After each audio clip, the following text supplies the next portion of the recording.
आज अचानक सस्ता हो गया सोना। भारत ही नहीं, दुनिया भर में सोने के भाव गिरे हैं।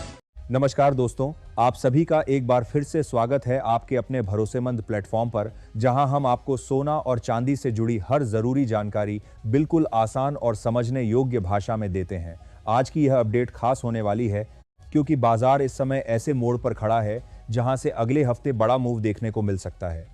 अगर आप सोना या चांदी खरीदने की योजना बना रहे हैं या निवेश करने की सोच रहे हैं, तो आज की यह जानकारी आपके लिए बेहद महत्वपूर्ण साबित हो सकती है। इस समय बाजार में जो स्थिति बनी हुई है वह सामान्य नहीं है।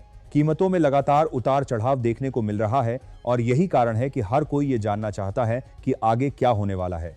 पिछले कुछ दिनों में हमने देखा कि सोने और चांदी दोनों की कीमतों में गिरावट आई है। यह गिरावट अचानक नहीं आई, बल्कि इसके पीछे कई बड़े कारण रहे हैं। अंतर्राष्ट्रीय बाजार में आई हलचल, डॉलर की मजबूती, ब्याज दरों को लेकर सख्ती और वैश्विक अनिश्चितता, इन सभी का असर सीधे इन कीमती धातुओं पर पड़ा है। सबसे पहले बात करते हैं आज के ताजा भाव की, ताकि आपको वर्तमान स्थिति का स्पष्ट अंदाजा हो सके। चांदी के भाव की बात करें तो आज 1 ग्राम चांदी का भाव 232 के आसपास दर्ज किया गया। 8 ग्राम चांदी का भाव 1856 रहा और 10 ग्राम चांदी का भाव 2320 के करीब रहा। 100 ग्राम चांदी का भाव 23,200 तक पहुंचा। घरेलू बाजार में आज ज्यादा बदलाव देखने को नहीं मिला, लेकिन अंतर्राष्ट्रीय बाजार में चांदी लगभग 5% तक गिर चुकी है, जो यह संकेत देता है कि आगे इसमें और हलचल संभव है। अब बात करते हैं 18 कैरेट सोने की। आज 1 ग्राम सोने का भाव गिरा रहा, 800 के आसपास रहा। 8 ग्राम सोने का भाव 94, 400 और 10 ग्राम का भाव 118 शून्य के करीब दर्ज किया गया।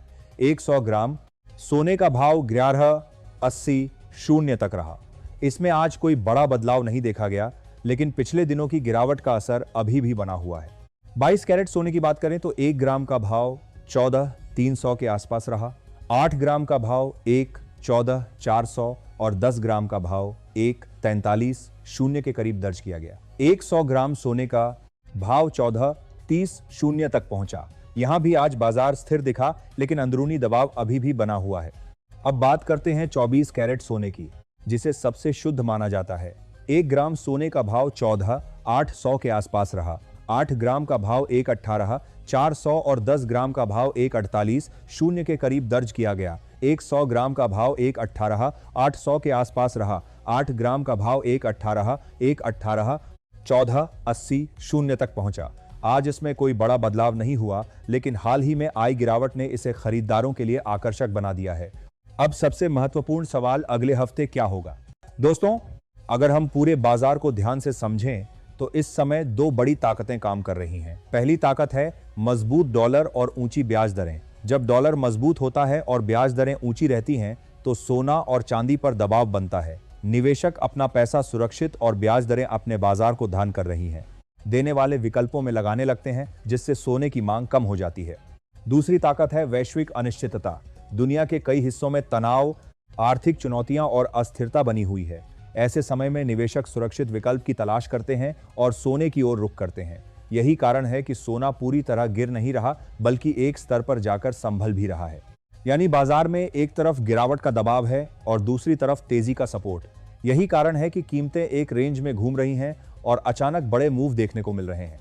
अब अगर हम अगले हफ्ते की बात करें तो स्थिति और दिलचस्प होने वाली है, क्योंकि अभी जो भी बड़े आर्थिक आंकड़े आए हैं उन पर पूरी तरह से ट्रेडिंग नहीं हुई है। जैसे ही सोमवार को बाजार खुलेगा, निवेशक इन सभी खबरों पर एक साथ प्रतिक्रिया देंगे। इससे बाजार में गैप अप या गैप डाउन ओपनिंग देखने को मिल सकती है।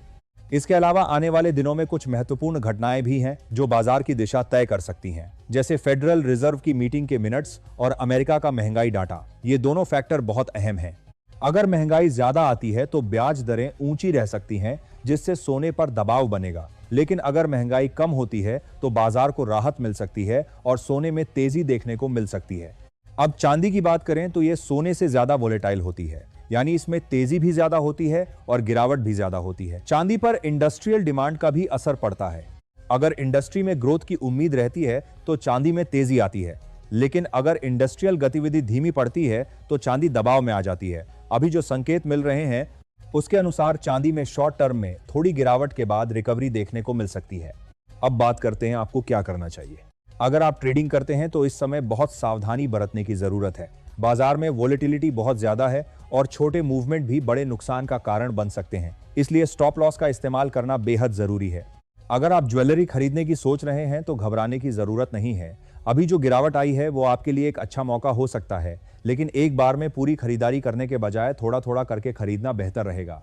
अगर आप निवेशक हैं तो लंबी अवधि के नजरिए से सोना अभी भी मजबूत दिखाई देता है, इसलिए धीरे धीरे निवेश करना एक समझदारी भरा कदम हो सकता है। इसके साथ ही एक जरूरी सलाह यह है कि जब भी आप सोना खरीदें तो उसकी शुद्धता जरूर जांचें। हमेशा हॉलमार्क वाला सोना ही खरीदें, इससे आपको भविष्य में किसी भी प्रकार की परेशानी का सामना नहीं करना पड़ेगा।